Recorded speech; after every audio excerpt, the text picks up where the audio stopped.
There's something you need to know about the Mercedes-Benz E53 AMG.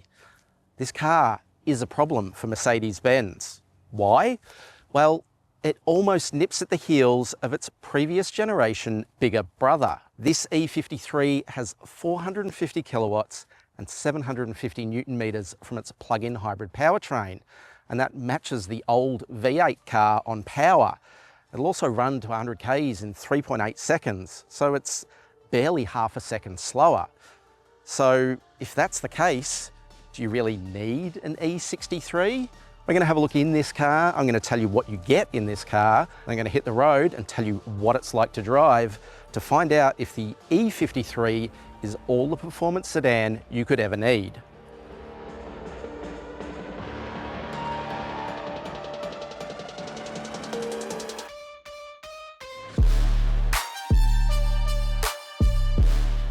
Pricing for the Mercedes-Benz E53 AMG starts from $199,900 plus on-road costs in Australia, which is no small amount. In fact, the new E53 is about $26,000 more expensive than the model it replaces. But with a performance boost from the plug-in hybrid system and acceleration that almost catches the old E63, the new E53 can almost justify the added cost. Mercedes-Benz offers the E53 AMG in its standard form with a chrome exterior package and 20-inch alloy wheels. But the car you see here has been optioned up with a chrome-deleting night package, plus 21-inch wheels. If you're looking for a new or used Mercedes-Benz E-Class, you can find them for sale on Drive Marketplace. Or, if you feel like shopping around without leaving home, check out rivals like the BMW 5 Series and Audi A6 II at the link on your screen.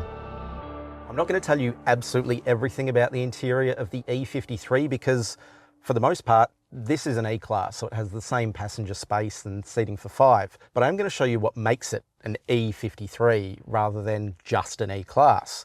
So you get things like a Nappa leather sports steering wheel, you get Nappa leather sports seats, or you can option the multi-contour seats that this car has. You get open pore wood trim, again, it's kind of an E-Class staple, and you get what Mercedes-Benz calls the super screen. Now, in the EQE and EQS electric cars, they have a hyper screen that is one panel of glass with 3 screens hidden in behind.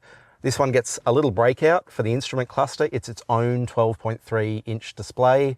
Then there's a 14.4-inch display in the middle and another 12.3-inch display for the passenger. And I know you're going to ask, but the passenger screen isn't visible to the driver when the car is in drive. So passengers can watch their own content and drivers don't get distracted.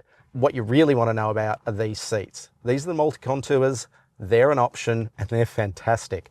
They are really grippy, but also easy to get in and out of. And you might think that's a weird thing to say, but the average age of buyers of these things aren't in their 20s. But you really want to see them in action, you're going to want to see them on the road. So let's get out there.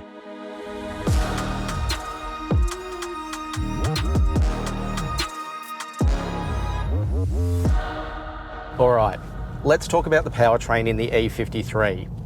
Under the bonnet, you get a 3-litre 6-cylinder engine, and that produces 330 kilowatts. But it also comes with a 120 kilowatt electric motor ahead of the transmission. Combined, that's 450 kilowatts. And you might think 120 kilowatts from the electric motor isn't a lot, especially for a car this size. If you're running in EV mode, it's actually plenty. This car is brisk, it's not ferocious on electric power alone, but it's got 480 Newton meters of torque from the electric motor on its own. So it feels a lot like a diesel. And being ahead of the transmission means that it still cycles through gears. So you get the torque multiplication of a normal transmission. You can run around town in this thing and probably not ever notice that you're not in a petrol equivalent. Mercedes-Benz claims that you'll get 100 kilometers of range out of a single charge. We didn't have a fully charged battery when we set off at the start of the launch drive. It was at about 80%, and I still managed to get 70 kilometers out of what was there.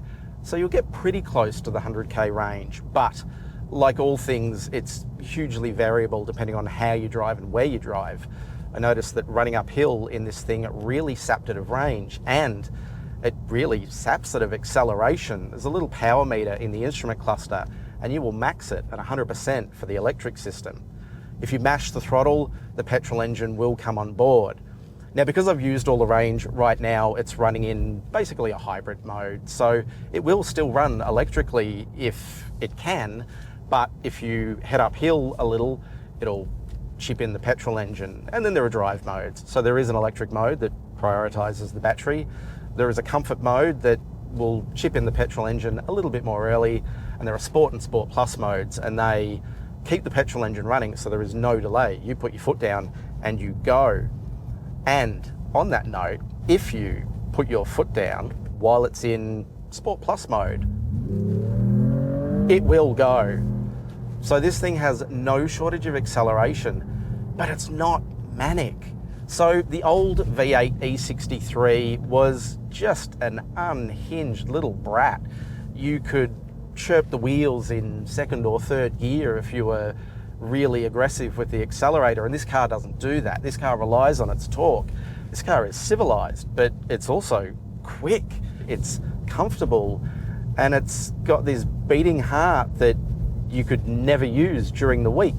You could sit in traffic doing 20 k's an hour in absolute smooth silence, which, you know, is kind of a cool thing. But then you get it out on a road like this, where there are curves and there are bends, and you get to absolutely take advantage of everything that it has to offer. Now, it's a big car and it's a heavy car because it has a hybrid battery and an engine and a motor, but you'd never know it. One of the great things about this car is its steering. It's got four-wheel steer, so at speeds of under 100 k's, the front and rear wheels turn slightly opposite to each other, and it makes it feel really agile. This thing is like a hot hatch. You can poke it into a corner and it has an immediacy from the steering, which is geared quite fast, that just doesn't belong in a big luxury sedan. It's a proper performance car. The suspension might be the only thing that kind of lets it down, but again, that's only a little bit. AMG have equipped this car with steel springs and adaptive dampers, so you don't get air suspension like you would in a Luxo Benz. In its comfort mode, it's mostly okay, but you get pattery roads and it really starts to jiggle. And then you cycle it through Sport and Sport Plus and it just gets jigglier. It maintains a really good level approach through bends, so it does what it should do for a performance car. But I do just wish the comfort mode was maybe just a little bit more comfortable. After all, it's so quiet and so smooth when you're running on electricity alone. It almost needs an EV suspension mode. This is always hard to pick up on a mic, so if you can't hear the tyre roar right now, there is a bit. This road surface is good. You get on some road surfaces and there is a lot. It can actually get quite loud in this interior. Look, at speeds of up to 60 or 80 k's an hour, you're probably never going to notice, but if you're doing a lot of highway miles, 100 and 110k, rural road on coarse tarmac, you're going to hear it, and you're going to hear a lot of it. But, like I said, the good thing about this car is that with the 3-litre 6-cylinder engine up the front, when you're on a road like this, why would you listen to the tyre noise? If you've enjoyed this first look of the new Mercedes-Benz E53 AMG, please go ahead and give this video a thumbs up. And if you haven't already subscribed to the Drive YouTube channel, click subscribe and turn on the notification bell so you don't miss any of our videos. Plug-in hybrids always try to be two different things, and usually that is fully electric, quiet and emissions-free around town with the ability to go long distance on weekends. And that's fine for family SUVs, but it doesn't really work for a performance sedan. So Mercedes-Benz has done something very different. They have made this two cars. It is quiet and smooth with decent range, so you can get to work and get home and never really get upset. But once you hit the open road, this turns into something else. No, it's not an E63 replacement. It doesn't have the viciousness, but it is still quite furious. It has performance when you want it, and tons of torque up your sleeve for overtaking or maybe to kick the rear out on a curvaceous mountain road. But it's not a flagship car. It's pretty close and it's pretty impressive. And the best thing about it is you'll be able to get this one past the Minister of Finance on a test drive around city streets, and you can probably keep to yourself what it's capable of on a weekend.